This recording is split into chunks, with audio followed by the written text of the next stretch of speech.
buhay o kabiguan, ng ligaya o lungkot. Kaya marapat lamang na tanggapin si Jesus bilang tagapagligtas at Panginoon. At matapos yun ay panariwain ang katapatan at paglapit sa Kanya bawat araw o day by day. Ang day by day ay naglalayong umalalay sa pang-araw-araw na pamumuhay. Narito po si Kuya Ed Lapis sa mensaheng pinamagatang Usapang Babae.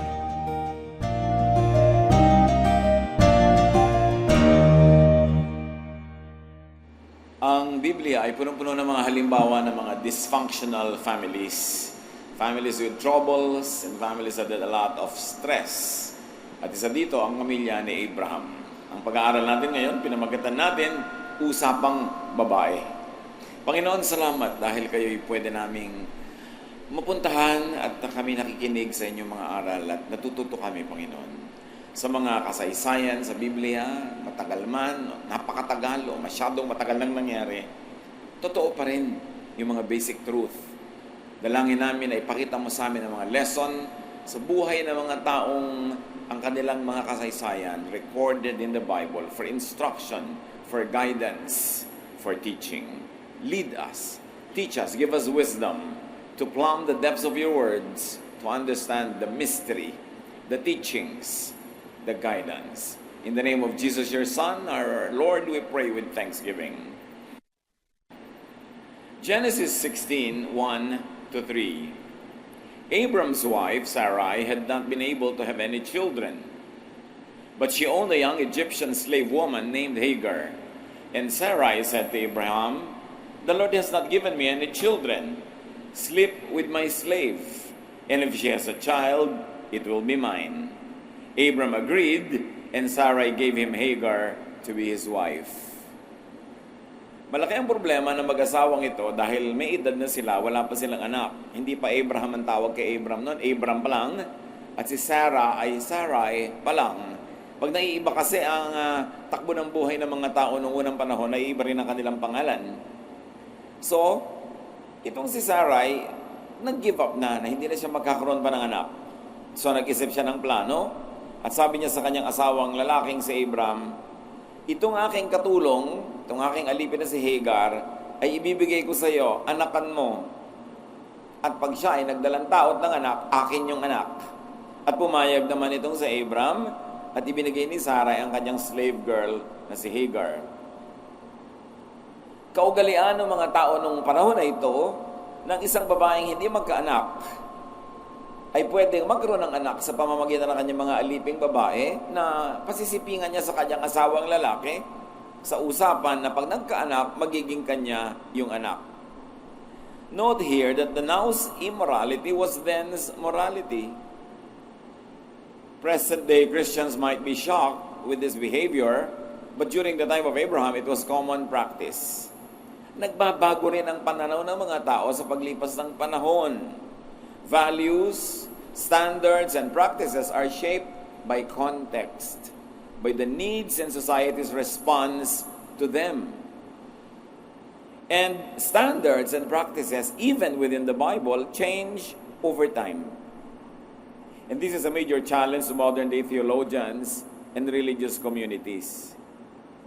Ang dilema ng mga religious communities ngayon, na basihan nila ang mga sinaunang teksto, tulad ng Old Testament, tulad ng New Testament, maraming kaugalian noon ang iba na ngayon. May mga ipinagbawal noon ngayon ay ginagawa na rin maging ng mga tinatawag na mananampalataya, at yung mga hindi ginagawa noon na ngayon ay ginagawa. Kaya kung lagi mo lang pagbabasihan ang gagawin mo sa buhay, yung nakasulat sa mga sinaunang teksto, and minus the guidance of the Holy Spirit, and minus understanding of contextualization, people might be oppressed by the texts. Pag lagi kang hahanap sa text ng guidance for what you can do, marami kang hindi pwedeng gawin. Hindi ka pwedeng mag-adobo. Kasi hindi naman nakalista yun sa Scripture. How to balance traditional religious values based on ancient texts and changing social context is a major challenge to enlightened, informed, and intelligent believers of today. At marami na ang nagiging kanilang pananaw ay kung ano lang ang nakasulat sa Bible, yun ang kanilang gagawin. Pero nakikita naman nila na marami nakasulat doon na ngayon ay hindi nila kayang gawin, tulad ng ginawa nitong si Sarai, na ibinigay niya ang kanyang katulong na babae para magkaroon ng anak sa pamamagitan ng sinapupunan ng kanyang alipin. Even within the Bible, from the Old Testament to the New Testament, maraming changes of norms, changes of values, and even from within the Old Testament itself, and within the New Testament itself, moralities evolved with social realities. Kahit pa nga sa panahon ng Panginoon, na yung mga babaeng nahuhuli sa pangangalo niya ay binabato hanggang mamatay, hindi na niya ipinabato. Ibig sabihin, either Jesus broke the law, or He changed the law, or He changed the application of the law. At isang malaki talagang hamon sa mga tao ngayon, kung alin sa mga sinaunang katuruan ang ngayon ay dapat pa ring sundin, alin ang pwedeng mag-adjust ka na because of the love of Jesus and the adjustments that Jesus made, alin yon? Kaya nagkakaiba-iba mga relihiyon at kuminsan nagtatalo-talo. Merong mga pagsinawim-palad na mapasama sa mga masyadong literal, magbasa, at itinali na ang sarili nila sa tekstong o libu-libong taon na ang tanda. Kuminsan yung buhay nila ngayon ang nasasakal, nasisikipan, at marami silang hindi magawang kailangan at hinihingi ng pagkakataon sa present day life. There is such a thing as contextualization. That morality is not always that black or that white. Tinitingnan mo ang konteksto, yung nakapaligid ng mga katotohanan, yung mga pangangailangan, at kung ano ang katanggap-tanggap sa karamihan, sa lipunan, sa isang sibilisasyon, lahat yan are factored into shaping contemporary moral values. At marami ngayon masashock sa ginawa ni Abraham, the father of the faith. So, ibinigay ang babaeng ito para maging ina ng magiging anak ni Sarah. Genesis 16:4. Later, when Hagar knew she was going to have a baby, she became proud and was hateful to Sarai. Nagsimula na ang tarayan, nagsimula na ang usapang babae. Dati, masunurin, mabait, maamo, nakatulong itong si Hagar. Pero nung siya na ngayon ang itinatratong asawa ni Abraham at nagdalang tao siya, na ang ibig sabihin, ang magiging anak ni Abraham ay sa kanyang sinapupunan daraan, that the family line would be preserved through her participation, na iba. Iumabang, hindi na niya ngayon ginagalang itong si Sarai, at maaaring sinisimulan pa niya ngayon na gawa ng hindi maganda o ng mga magaspang na bagay, dahil sabi ng verse, she was hateful to Sarai. Nagtatarayan na yung dalawa. Because of a newfound sense of importance or status, therefore a newfound power. So may power play sa loob ng iisang bahay. At kahit saang panahon at lugar, iisa lang ang trono ng reyna sa isang tahanan. Pag dalawa ang reyna, magulo. Nagkakagulo talaga. People tend to abuse when given the power or the space. Kung ayaw mong maabuso ka, don't give the space. Ayaw pala nitong si Sarai na siya baliwalain ng katulong niya. Baka siya nag-isip ng ganitong ideya. Inisip niyang baka isa, magamit ang womb ng kanyang katulong, pero ngayon siya ang naiisahan. Siyempre, nagdamdam siya. Ikaw ba man, number 1? Pagkatapos ngayon, nagkaroon ng number 2 sa same house, at natatalo ka na, mas importante na siya, anong mararamdaman mo? Genesis 16:5. Then Sarai said to Abram, "It's all your fault. I gave you my slave woman, but she has been hateful to me ever since she found out she was pregnant. You have done me wrong, and you will have to answer to the Lord for this." Nagsimula na yung blaming game. Para bang reprise ng istorya ni Adan at ni Eva. Si Eva itong nag-isip na unang kainin ng prutas. Siya ang unang gumawa at kumagat nun. Mamaya, nagsisisihan na sila. Pati ahas, sinisi. So ngayon, sabi ni Sarai kay Abraham, kasalanan mo to eh. Ayan, ginaganyan ako, minamaltrato ako ng dati. Katulong ko lang, slave ko yan. So niya, may masama kang nagawa sa akin ha. Mananagot ka sa Panginoon dahil dito. Conveniently forgetting that it was her idea. No? And usually it is the woman who has the idea. Yung mga kung ano mga ideya na ganyan, kadalasan ang mga mayayaman at malilikot na guni-guni ng mga babae ang nakakaimbento. Ang lalaki naman, sunod-sunuran lang. O sige darling. Okay, sige. Parang si Adan. Sabi ni Eva, I have an idea. Let's eat this fruit. Sabi ni Adan, okay. Pagka ang lalaki, sobrang passive, oo lang ng oo, nangingibabaw talaga, usapang babae. At maraming tatay ganon. Sige, okay. Sa bagay, pag hindi ka naman umukay, dadabugan ka isang linggo, outside ako lambo ka ng isang buwan, malamig ang kape mo, matabang ang sinigang, mapapa-oo ka na talaga. Sabi niya, kasalanan mo yan. Bakit kaya pwedeng may kasalanan sa Abraham? Pwedeng sobrang attention ang naibigay niya kay mommy-to-be. Alam niya naman, siyempre, uy, pakinggan mo itong tiyan ko, nakikinig-kinig naman ito sa Abraham. SJ naman itong siyempre si Sarai. Jealous, di ba? SJ. Parang, ayan, sumisipa-sipa. SJ naman itong si number 1, no? Siguro niya, nahihilo ako, gusto ko kumain ng kamatsiling dilaw, o pula, o berde. Hanap naman si Abraham. Alam niya naman, siyempre, pag magiging tatay, talagang nakakaganyan. Kahit sino yung nanay.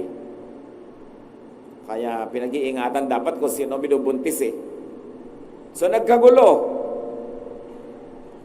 So, maaring he was encouraging this mommy-to-be na mag-inarte at Sarai's expense. At 85% naman talaga ng arte ng buntis ay arte, di ba? Eh, lalo na't nabibili, pinagbibigyan naman, dumadami ang arte. Which is entitled naman yung babae who is biologically undergoing great changes. So, bakit umabuso itong si Hagar at bakit sinisisi ni Sarai sa Abraham? Kasi nasa pagdadala naman ng lalaki kung magtataray ang number 2 sa number 1. Lalo ngayong mga panahon na ito, maraming number 2 kay titibay ng sigmura. Sila pa ang matatapang, sila nanunugod. Pinapayagan kasi yan ng lalaki. Kung di pinapayagan yun, di mangyayari. Pinapayagan. So alam na alam ni Sarai, ikaw ang may kasalanan nito, kaya nakakaganyan yan. Lumalagay siya sa hindi niya lugar. Ini-usurp niya ang aking position as lady of the house. Kasalanan mo kasi ini-spoil mo. Pero nag-backfire. Yung selfish plan ni number 1, nagamitin yung thy womb ng kanyang katulong. Genesis 16:6, Abraham said, all right, she's your slave and you can do whatever you want with her. You see? Pag nagreklamo ka nagreklamo, hindi ka tumigil, ang kakakatsang sa asawa mo, sasabihin ng lalaki, sige, bahala ka na. At yun ang nangyari. Again, we observe her a very dynamic morality. Matapos nilang abusuhin itong babaeng ito, na wala naman choice kasi slave siya, kaya lang, nag-abuso rin siya nung nagkaroon na siya ng chance. Ngayon naman, sabi ni Abraham, sige, gawin mo kung ano gusto mo. Total, ikaw naman ang amon niyan. Very dynamic ang kanyang morality ng mga taong ito. Hindi yung, masama yung gagawin mo, blah, blah, blah. So, Genesis 16:6, but Sarai began treating Hagar so harshly that she finally ran away. So, sobra ngayong nabaligtad dahil may lisensya na ni Sir. Inapi-api-api na ngayon itong si number 1, si number 2. Hindi na nakatiis si number 2 kahit pa nga siya ay nagdadalang tao, naglayas. The passive man, like Adam and Abraham, create an atmosphere for women's abuse. And also, women's achievements. Maraming mga babae sobrang nakaka-achieve kasi passive nga yung husband. Pero pag passive din ang husband, pwedeng maraming ginagawa ring mali ang babaeng hindi na itutuwid. Genesis 16:7-8, Hagar stopped to rest at a spring in the desert on the road to shore. While she was there, the angel of the Lord came to her and asked, Hagar, where have you come from, and where are you going? Disyerto ang paligid. Kung uuwi si Hagar sa kanyang inang bayan na Egypt, tatawid siya ng lifeless, harsh, unforgiving desert. Pero minabuti niya yung gawin yun, nagdadalang tao pa naman, kesa manatili sa bahay ni Sarai. Ang bahay kasi pagka hindi masarap tirhan, lalo't merong alitan, may gulo, talagang lalayasan at lalayasan. O pag umalis ka, ayaw mo muna umuwi. Mamaya na, hanggang pwedeng hindi pa umuwi. Itong si Hagar naglayas. Pero sabi sa kanya ng angel of the Lord, which sometimes is used in the Bible for the Lord Himself. Sometimes an angel or a messenger, but sometimes the Lord Himself, the same terminology is used. Sabi niya, saan ka galing at saan ka pupunta? Hindi lang nagtatanong ng direksyon yung angel of the Lord. Pinapamukha niya kay Hagar the folly of what she was doing. Galing ka sa bahay, may bubong, may dingding, may pagkain, may inumin, nasan ka ngayon? Nasa desert? Matatawid mo ba yan? Mamamatay ka, pati ang iyong anak. So by that statement, sinasabi ng angel of the Lord that you came from life, now you are headed for death. You are jumping from the frying pan to the fire. It's not a good decision that you are making. In Genesis 16:8-9, she answered, I'm running away from Sarai, my owner. The angel said, go back to Sarai and be her slave. Bumalik ka, mas makakabuti sa iyong slave kaysa patay. At may sinasabi rin dito ang angel of the Lord, lumagay ka sa lugar mo. Umalis ka kasi sa lugar mo, slave ka, nag-aasta kang ikaw yung senyora doon, kaya nagkaganyan, kaya nagkagulo. Bumalik ka sa tama mong kalagyan. And informally and indirectly, the angel of the Lord was telling her, don't forget the good plan when things become difficult. Stay on track. You were supposed to be the mother of Abraham's child. You are not supposed to be some dead corpse in the desert. May plano, kaya nangyari yan. Kaya dapat, nahihirapan ka man, huwag kang umalis sa plano. Immediately, mga kapatid, may application sa buhay natin yan eh. Minsan, pagka humihirap, nakakalimutan mo kung bakit nandun ka sa sitwasyon na yun, na may plano ka. Minsan, nag-aaral ka, humihirap, gusto mo lang mag-give up. Meron kang gustong gawin ng exam, nahihirapan ka, gusto mo lang, huwag nang kunin yun. May ambisyon ka, nahihirapan ka, you want to give up. Stay on track.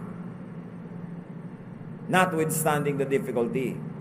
Kailangan, kung ano yung pinakamabuting gawin, yun ang gawin mo kahit mahirap. Wala namang kwenta yung dumali nga, pero wala naman din kwenta yung pinupuntahan mo.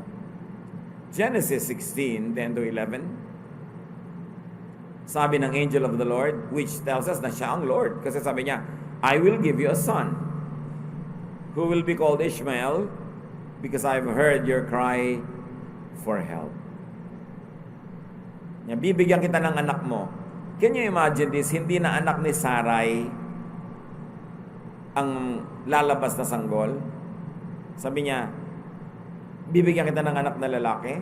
At sa isang babae tulad niya na alipin, napakalaking pag-asa yung magkaanak na lalaki kasi masyadong male-oriented ang civilization ng araw.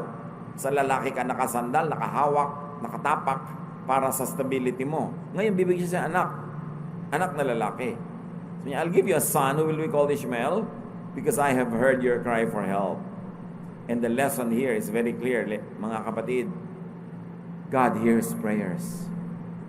Even of slaves, even of runaways, even of other races, and yes, even of number twos. Nakikinig ang Diyos sa dalangin ng sino mang lumalapit sa Kanya. Walang exclusive franchise ang isang lahi, ang isang relihiyon, o ang mga banal lang para manalangin. God takes pity on people that are in a very difficult situation. At kung meron man sa atin na nasa ganyang kalagayan ngayon, just continue praying because God hears prayers. Ang start dito, yung family ni Abraham, slave lang ito. Nagalit pa yung master, yung mistress niya, and the master, pinayagang palayasin siya. But nevertheless, hindi siya binitawan ng Diyos. Genesis 16:11 to 12, and later I will give you so many descendants that no one will be able to count them all. Yan ang pangako kay Abraham, ipinangako na rin dito sa slave. But your son will live far from his relatives, and he will be like a wild donkey, fighting everyone, and everyone fighting him. At ito ang naging ninuno ng isang lahi na hanggang ngayon ay nakikipaglaban sa mga anak ni Abraham. Dahil sa alitan ng dalawang babae, dahil sa usapang babaeng hindi na ayos, hanggang ngayon ang mundo apektado. That there is this national and racial conflict between these two sons and their descendants. So merong promise na ibinigay kay Hagar, dadami rin ang iyong mga kaapu-apuhan. Genesis 16:13, Hagar thought, have I really seen God and lived to tell about it? So from then on, she called him the God who sees me. Katuruan kasi noong Old Testament, bawal makita ang Diyos. Ang makakita sa Diyos, mamamatay. Kaya takang-taka itong si Hagar, nakita ko ba ang Diyos? At nabuhay ako para maikwento pa ito? Sabing ganon? Kaya ang tinawag niya sa Diyos, ang tawag niya, ang pangalan ng Diyos sa kanya, the God who sees me. Dahil hindi ko lang siya nakita, nakikita niya ako. So here, Hagar saw God, another exemption to the rule. Yung mga sobrang legalista sa mga rule na nakikita nila sa relihiyon na hindi na pwedeng ma-exempt ang anumang bagay, mag-isip-isip kayo, maraming exemption kahit sa loob ng Biblia. Kaya sabi nga ni Jesus, kayo ba kung may hayop na nabulid, nahulog sa balon, nahulog sa tubig at nalulunod, sabat, hindi ba kayo lalangoy, hahahon nyo yun? Hindi ba kayo magtatrabaho? Hindi ba kayo gagawa ng exemption? At ang ine-expect ni Jesus sa sagot, yes, you will make an exemption to the rule, from the rule, to be good, to be kind, and to be practical.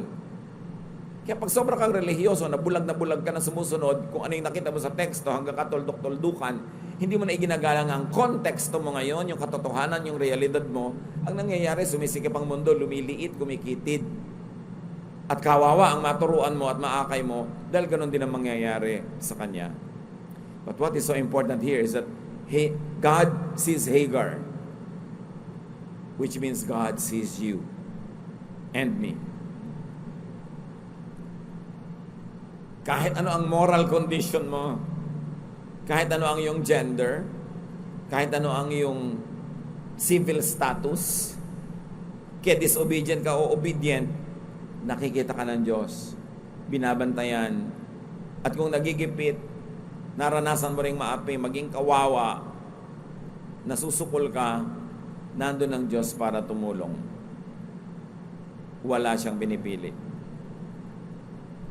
Mahal ng Diyos ang mga saray, kaya nakita nyo, magkakaroon na sana siya ng solusyon sa kanyang problema, kaya lang nagkaroon ng magulong usapan ng dalawang babaeng ito. Mahal ng Diyos sa mga Hagar, lalo na yung mga Hagar na victims lang naman. Hindi naman lahat ng naging number 2, inisip nila, pinangarap nila maging number 2. Pag binasa mo yung mga ambisyon nila nung araw, lalo na nung uso pa yung mga slam book, ambisyon, wala namang batang babaeng naglagay na ambisyon, maging kerida, maging kulasisi, maging desgrasyada, maging separada, maging ganito, maging ganon, maging prostitute. Wala naman nangarap nun. At nakita natin, hindi naman pinangarap yun ni Hagar. Wala lang siyang choice kasi siya slave. At maraming uri ng slavery. Slavery of poverty. No? Sometimes slavery ng pamilya. Lang ibinubulid ka na mapahamak. So yung mga biktima, mahal yun ng Diyos.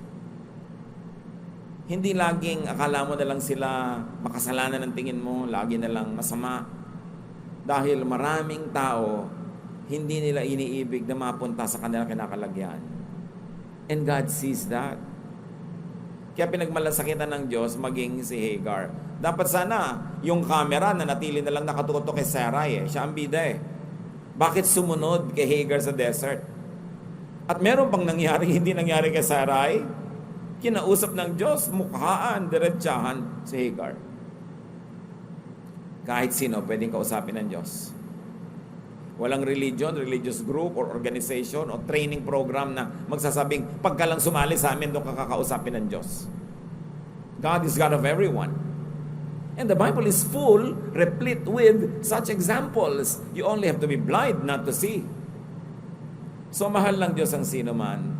Kung ikaw man ay si Sarai, naintindihan ng Diyos ang iyong kalagayan, pinangakuan naman kasi itong si Sarai at si Abraham, nag-apura lang. May pangako sa kanila, magkakaroon kayo ng maraming mga anak. Kaya lang inilagay na nila sa sarili nilang kamay yung method nung nainip.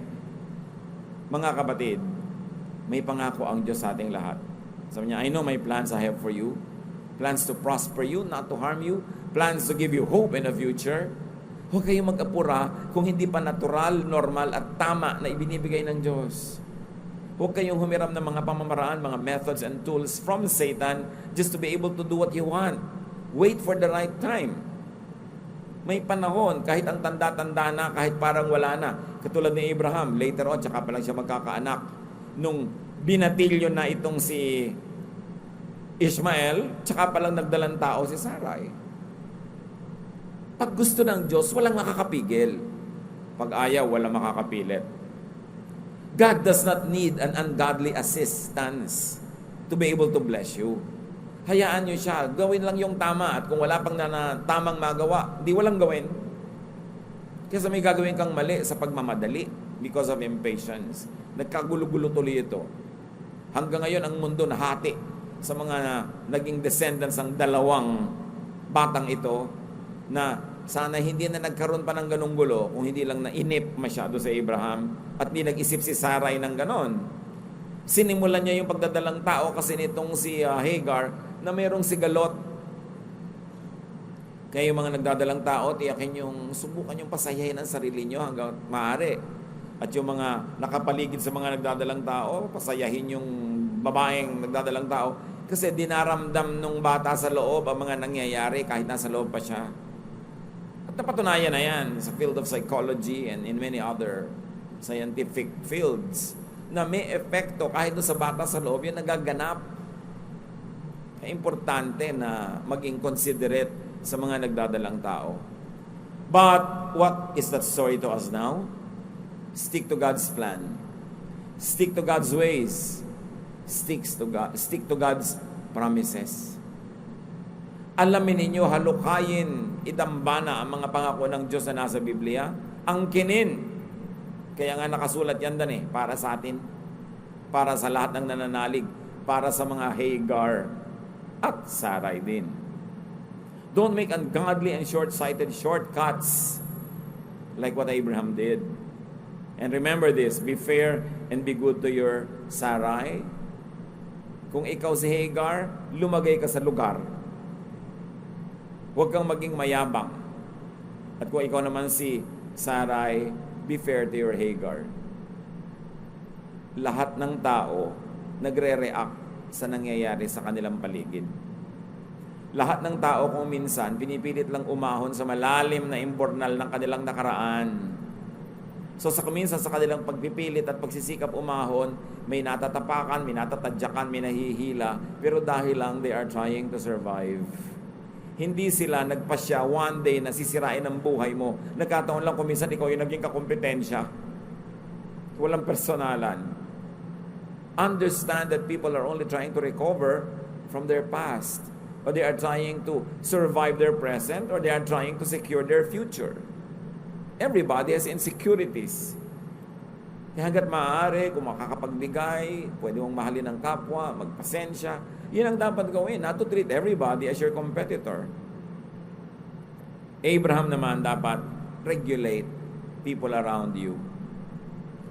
Kung na-manage ni Abraham ang dalawang babaeng ito, parang si Doña Victorina at si Doña Consolacion sa Noli at Fili, kung na-handle niya lang mabuti, hindi umuwi sa ganon. Pero para ma-handle yan, dapat marunong kang humarap, makiharap, mag-usap, makipag-usap. Hindi, ay sige, bahala na kayo. Huwag na natin pag-usapan, bahala na kayo. Kailangan mamuno. At maraming gulo sa mga pamilya dahil passive ang ama. Ang ama dapat mag-lead. Magtuwid ng mga mali. Hindi pag may maling anak, sasabihin sa nanay, ayusin mo yung anak mo. Nanay na naman. Ang magkokorek. Laging nanay na-assign. Pag may kailangan mangungutang, nanay din ang naka-assign. Nakakita ba kayo ng lalaki nangungutang? 80% ng nangutang babae, uutusan ng lalaki, mangutang ka naman. At bayaran mo na rin. Babae rin magbabayad. Maraming ganyang scientific studies, kaya marami ngayon mga microfinance groups, mga NGOs, hindi nagpapahiram sa lalaki. Sa babae nagpapahiram kasi mas mataas ang rate ng pagbabayad nila. So, napakabuti dapat yung mga lalaki talaga manindigan. Hindi lang ibig sabihin ng tunay na lalaki may bicep at saka may abs. Kailangan may paninindigan, may matibay na loob, at kailangan mamuno talaga sa pamilya. Huwag yung magtago na kunwari naggagalit-galitan, naduduwag lang pala, naharapin ang mga tunay na issues ng pamilya. Lead. The problem was the silence of Adam. Dapat, nung titingin-tingin pa lang si Eva doon sa puno, pinitik na niya. Huwag kang tumingin dyan. Babae ka. Titingin-tingin na, pinayagan pa niya. Nung pumipitas-pitas na, pinayagan pa niya. Nung pinapakain siya, kumain din naman. Hindi nanindigan. Importanteng manindigan. Men should lead as mandated by the Lord. And this kind of leadership should not be usurped by anybody. So regulate emotional at mga magugulong usapan sa pamilya para wag lumaki. Do not just be passive. But very important to all of us, God loved Hagar, so why can God not love you? Mahal tayo ng Diyos. At kung tayo nalagay sa isang kalagayan ni Hagar na nakapang-agaw, umabuso, o nagkamali, mahal pa rin tayo ng Diyos. Don't self-destruct. Talagang halos nagpapakamatay na siya para pumunta doon sa desert eh. Don't do that. There's always hope. You can always improve your situation because God sees you. And God loves you. Learn this very important truth. Si Hagar, baliwalang slave, kinausap ng Diyos directly. And I have no doubt that God speaks to each one of us. Especially in our moments of trouble and weakness. Just listen and heed God's call. Sabi niya, umuwi ka, bumalik ka, lumagay ka sa lugar, doon ka, at meron akong plano para sa iyo. Kung mali ang kalalagyan natin, huwag nyo nang maliin pa. Huwag nang dagdagan pa. Don't make it worse. Don't jump from the frying pan to the fire. Sabi ng matatanda, nasa banig na, lumipat pa sa sahig. Kung napasama man tayo ng kalagayan, ituwid nyo na, huwag nyo nang dagdagan pa ng mali. Because God sees you. God loves each one of us, and everyone has hope in the Lord. Panginoon, marami pang application ang kwentong ito. Turuan nyo kami na apply sa aming mga buhay-buhay. Kung paano mo minahal si Abraham, si Sarai, at si Hagar. Pati ang kanilang mga naging anak. Ituro mo sa amin, Panginoon, na maging mapagmahal din, kanino man. Huwag magtangi. At kami man, Panginoon, huwag lilimutin na mahal nyo kami.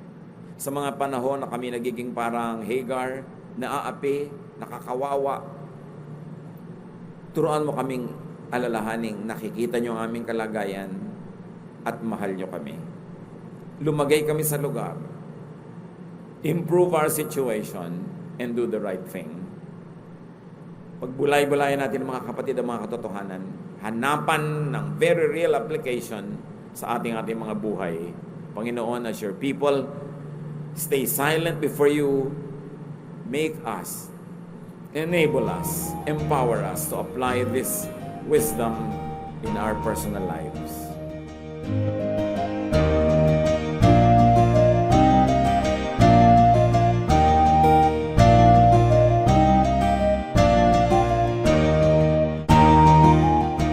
Ang katatapos pong mensahe ni Kuya Ed Lapis ay pinamagatang Usapang Babae.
kapayapaan sa gitna man ng kapighatian, pagkat siya ang kasama, ako'y di mangangamba.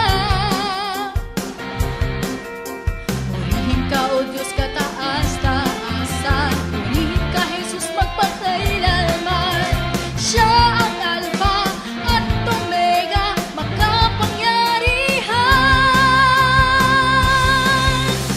Diyos na bibuhay, ang Diyos na bibuhay, ang Diyos natin ay buhay, magpakailanman. Ang Diyos na bibuhay, ang Diyos na bibuhay, ang Diyos natin ay buhay, magpakailanman. Ang Diyos natin ay buhay, ang Diyos natin ay buhay, ang Diyos natin ay buhay, magpakailanman.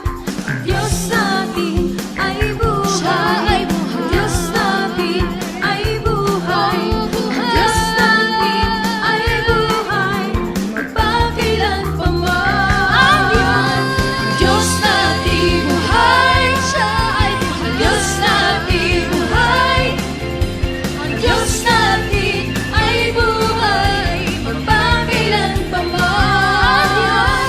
Ang Diyos natin buhay, ang Diyos natin buhay, ang Diyos natin ay buhay, magpakailanman. Ang Diyos natin ay buhay, magpakailanman. Ang Diyos natin ay buhay, magpakailanman.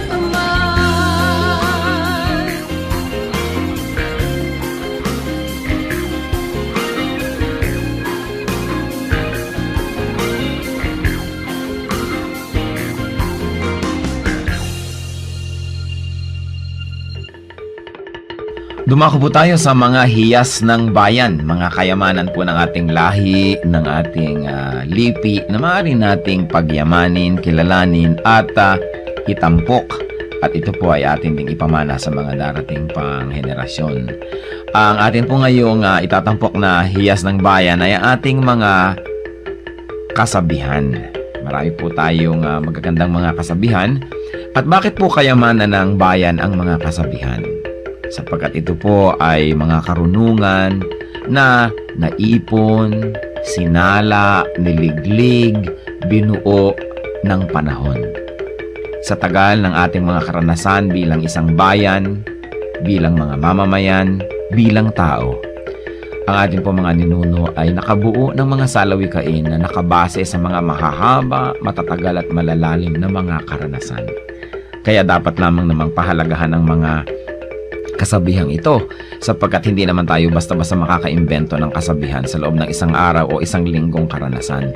Kailangan po ang mahabang pag-oobserba sa buhay, pagdidili-dili, at pagkatapos po ay pagbubukas ng isip. Ang atin pong kasabihan na itatampok sa araw na ito ay galing sa Katagalugan. Ang kahoy na likot baluktot, hutukin hanggang malambot. Kung lumaki at tumayog, mahirap na ang paghutok. Talaga nga naman po, tamang-tama. At ito po ay galing sa UP Cultural Dictionary for Filipinos ni Thelma B. Quintanar at mga kasama. Uulitin ko po ang kasabihang ito. Ang kahoy na likot baluktot, hutukin hanggang malambot. Kung lumaki at tumayog, mahirap na ang paghutok. At siyempre, ito po ay hindi naman talaga tungkol sa mga kahoy ang pinag-uusapan. Bagamat napakaganda po nung nakikita natin dito na imagery, yung kahoy nga naman na puno habang maliit pa lang at malambot pa ang mga sanga at malambot pa ang katawan at medyo likuyan o baluktot o kung saan-saan pumupunta kayang-kaya pa nating hutukin, lagyan ng suhay at iurong dito o kaya ay patigasin sa ganong patungong direksyon. Subalit kung yan ay malaking-malaki na at punong-puno na, hindi na natin yan pwedeng maiba dahil matigas na at mataas na, baka hindi pa natin maabot. At ito po naman siyempre yung metaphor na ito ay may kinalaman sa pagpapalaki ng mga bata, sa paghubog ng kaisipan, sa paghubog ng mga paniniwala at mga pagpapahalaga. Napakahalaga ang pagtuturo sa bata ng mga konsepto ng tama at mali, ng maganda at ng mga hindi maganda, habang ang tao ay bata pa, habang ang kanyang isip ay mura pa, at habang siya ay masunurin pa, habang siya ay dependent pa at umaasa pa sa kanyang mga magulang o sa mga matatanda, habang siya ay teachable and impressionable, ay kailangan na dumating tayo sa talagang masusi at seryosong pagtuturo. Napakahalaga na turuan ng mga bata sa tamang panahon. Huwag po nating ipaurong-urong ang pagtuturo sa mga bata. Pag kami mga itinatanong, huwag natin sabihin, "O, bata ka pa, hindi mo pa malalaman yan, saka na, pagtanda mo na." O kaya, ano ba, kabata-bata mo, ang dami mong tanong, malalaman mo rin yan pagtanda mo.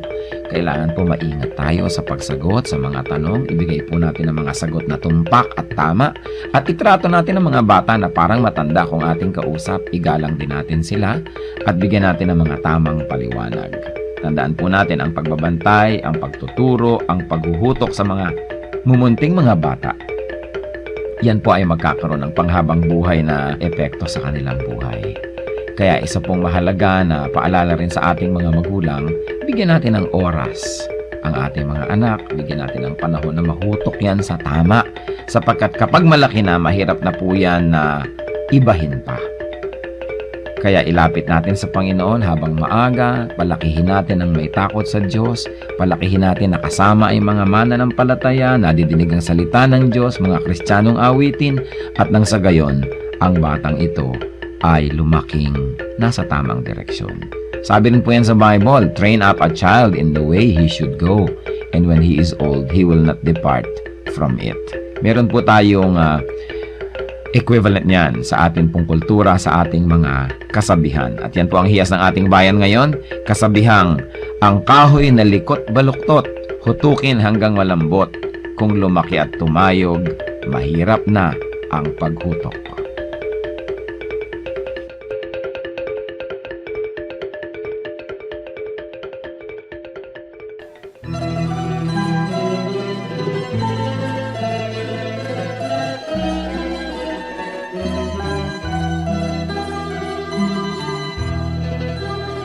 O Diyos, kayo'y aming pupurihin.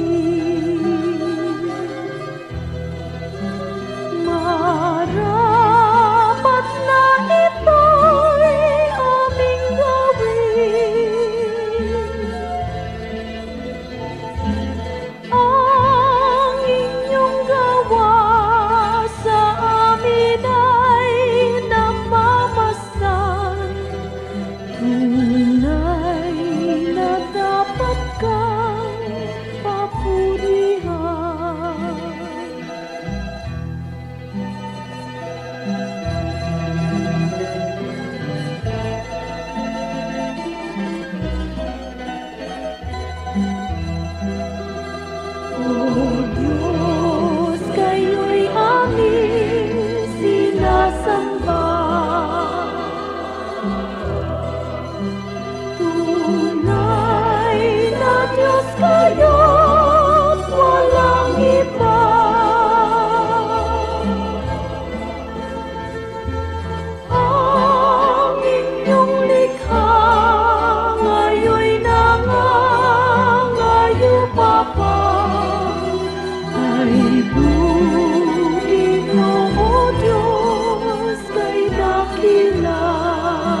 aking paniwalaan ay ikaw.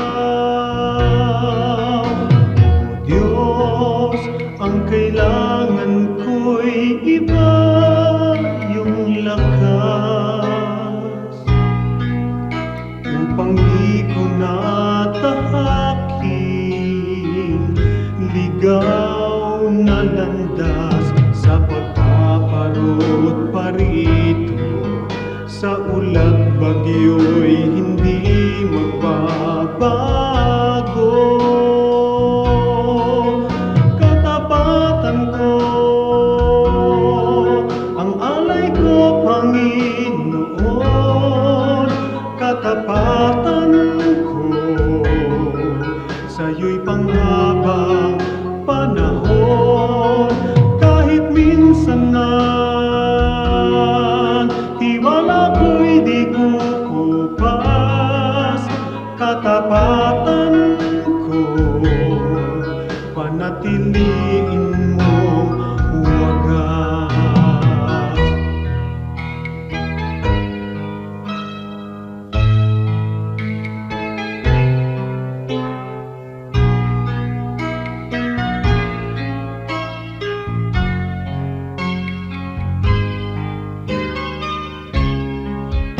Sa pagpaparot parito, sa ulat bagyo'y hindi magbabago.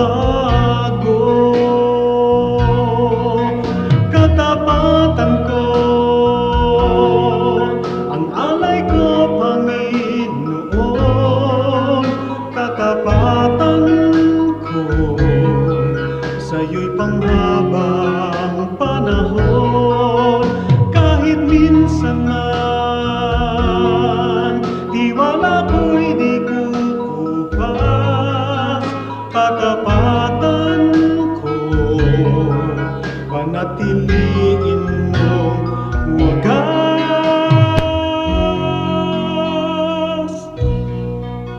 Panatiliin mong wagas.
sa paglubog nito.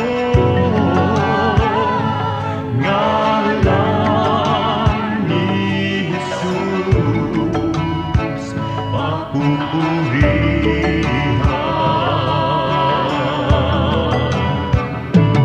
Sambahin ka, O Diyos, daikon ka, Jesus, daydayawan ka, O Apo Diyos, sa lahat ng panahon. Sambahin ka, O Diyos, kaluguran ka, Jesus, sa lahat ng dako, papupurihan ka.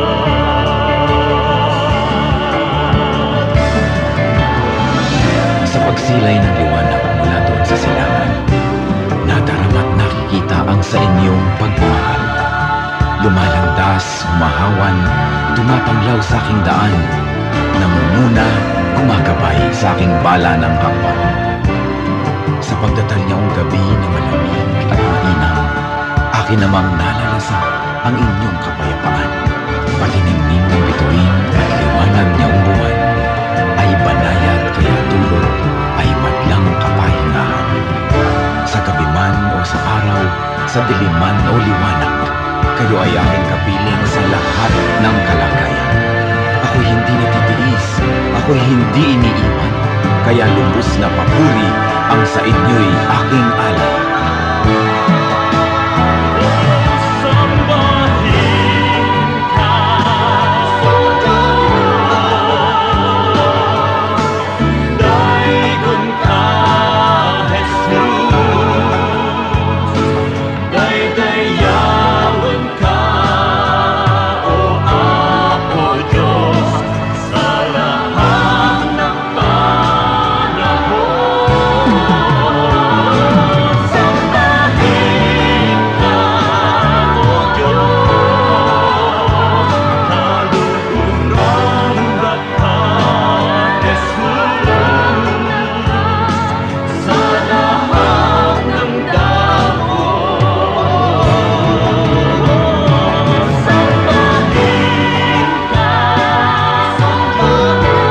O Diyos, daikon ka, Jesus, daydayawan ka, O Apo Diyos, sa lahat ng panahon. Sambahin ka, O Diyos, kaluguran ka, Jesus, sa lahat ng dako.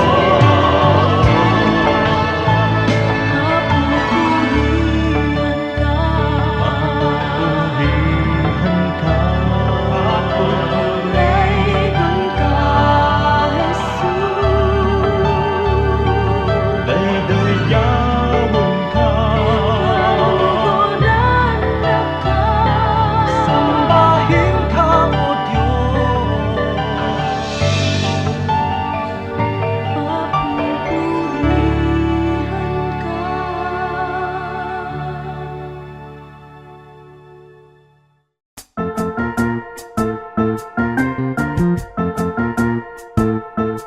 Oras na po para pansamantalang magpaalam ang programang Day by Day. Tayo po'y magsama-sama tuwing ika-6 hanggang ika-7 ng umaga, araw-araw. Magandang umaga po at mabuhay ang Panginoong Hesus!